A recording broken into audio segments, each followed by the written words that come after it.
আমাদের আজকের প্রধান অতিথি অন্তর্বর্তীকালীন সরকারের মাননীয় ধর্ম বিষয়ক উপদেষ্টা, বাংলাদেশের প্রখ্যাত আলেমীদ্বীন, আলেমদের গর্ব, বিশিষ্ট লেখক ও গবেষক হযরত মাওলানা ডক্টর আফম খালিদ হোসেন সাহেব দামাত বারাকাতুহু আমাদের মাঝে তাশরীফ এনেছেন। সবাই বলেন আলহামদুলিল্লাহ। আমরা ইত্তেফাকের পক্ষ থেকে হযরতকে ক্রেস্ট উপহার দিচ্ছি।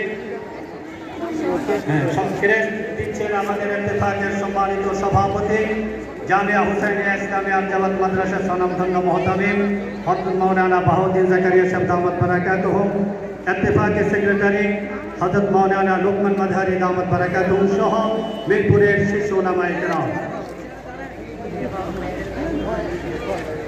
এই পর্যায়ে আমাদের সামনে কোরআনে কারীম থেকে তেলাওয়াত করবেন হাফেজ কারি বেলাল হোসেন।